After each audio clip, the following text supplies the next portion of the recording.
What's up, guys? February sneaker releases are right around the corner, and I assure you they are much better than January.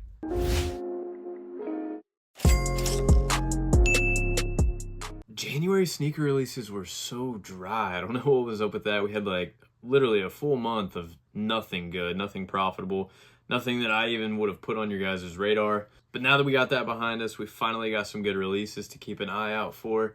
If you like these release guides, make sure you subscribe, turn your notifications on. I post one of these every single month. The whole goal is to show you guys the sneakers that are hyped for the month, show you what you can make a little bit of money on, and of course, put some high value sneakers in your collection. Now we've got a lot of retros that are dropping this month. We've got the 13s, the blue grays, we've got the craft 3s, we've got the whatever the heck these are. And I'm leaving them all sit. And I hate to leave these sit, but they're all gonna brick, unfortunately. And I really like these craft 3s too. I love the overlay of the Jumpman on the tongue. I like how they did the translucent heel tab so that the Nike check shows through. There's a lot of great details on this pair of sneakers. I fear that they're gonna be slept on. They're gonna sit on shelves and the value's just not gonna be there. It takes a very special silhouette to fetch a decent resale value, or they have to be super limited. So this month, we're focusing on what I think is going to be good. February 8th, we've got the Kobe 8s. We got two colorways this time. We've got the core purples and we've got the emeralds. These pairs are sweet. They caught my eye as soon as I was scrolling through the releases for this month. Both feature an all white upper with 8 and 24 printed all over them. I'm really digging the stitched Nike check on these. I can see both of these colorways selling out and actually fetching a decent resale price. It's something you're going to want to keep your eye on the market closer to release day. I know we only have about a week or so, but a lot of things can change by then. Both of these pairs in men's sizes are going to retail for $180. February 15th, we've got the KD4 Galaxies. Holy cow, I was not expecting this. We haven't seen this pair of shoes since 2012, and if you hop on the GOAT app and you scroll through and you find the KD4 Galaxies, they're all going to show up as new vintage. There's not even a real such thing as a DS pair of these on the site anymore just because they're so old. I mean, 2012, it doesn't seem like that long ago, but it's been 12 years since we've seen this pair. And back then, let me remind you, they were fetching very high prices. This shoe appears to be remastered almost exactly the same way. You've got the Galaxy insoles.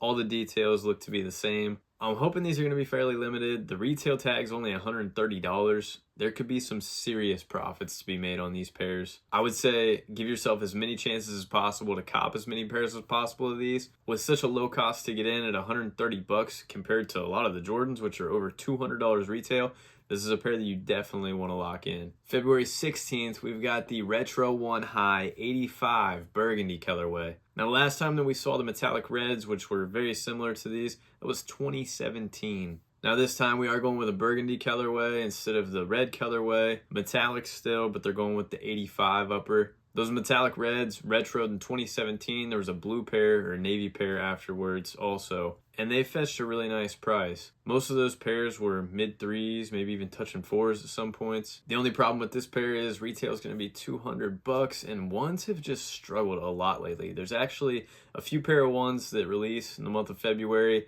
that I would love to cop. Unfortunately, a lot of them are probably going to be shelf sitters. We've got the black and white ones. We've got the metallic gold ones. Those are going to be a women's colorway only. Extended sizes, of course. But with the retail being what it is on these and then producing so many different colorways of ones, from a personal collection standpoint, I've been stoked about it because I can cop ones for myself for a pretty low cost. But from a reseller standpoint, they've just been really unappealing. Now, with the backstory on the Burgundies, and since we haven't seen them in so long, I could still see these fetching a decent price, especially since they have that 85 upper. Hopefully it gets some of the OG sneakerheads itching to cop these. February 17th, arguably the most anticipated release of the entire month, we've got the Air Jordan Retro 4 Bred Reimagined. I have mixed opinions about these. Of course, it's an iconic colorway. They did some things right. They did some things that, in my opinion, are not right. But hey, this is what we're going to get. They're retailing for $215. Grade school sizes are $160. We got the leather upper, which I'm not a fan of. I saw the retail pictures and they kind of look like toys. Like we get that fake leather. It's just not the right look to me for this pair of fours. There's some pairs of fours that got the leather treatment and that was fine, but they weren't OG colorways. These are still going to sell out. They've got the Nike Air on the back, which is what everybody wants.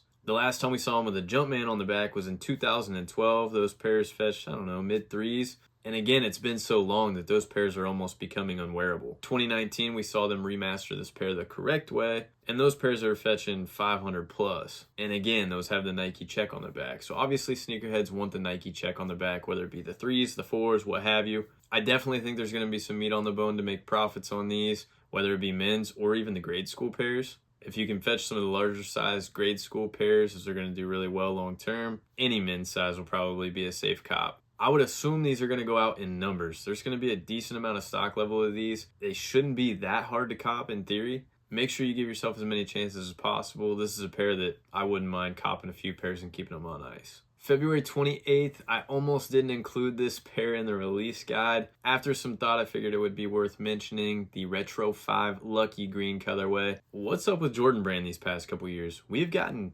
so many green colorways. It's almost like Jordan Brand's making up for not releasing green for the past decade or so, and we're getting all of them now. It's coming at the right time, right before March, St. Patty's Day. I get it. People who love fives are probably going to want to cop these. Pretty neutral upper. It's got the accent with the green. It's subtle. It's done well. The only thing really saving this one is you're going to get $15 off of retail because they're in a women's size run. Again, you can get the extended sizes, but if it wasn't for that $200 price tag, I would say that there was absolutely no profits to be had here. Since it's something new, since it's still a neutral upper, I think that there might be some lunch money to be made here. We still have quite some time before these sneakers drop, so I would keep a very, very close eye on the resale market before you decide to cop these, if you're in it to resell them. A part of me wants to say these are going to sit on shelves. I guess we'll just have to wait and see. Of course, there's other pairs of sneakers that should be on your radar this month. As always, keep your eye on the All-Star kicks that are going to be dropping during All-Star weekend. If you guys have any questions about the releases for the month of February, drop those in the comments below. Or as always, you can hit me up on Instagram. The handle is the same, at AllABSneakers. I appreciate you guys for tuning in. Thank you for watching All About Sneakers.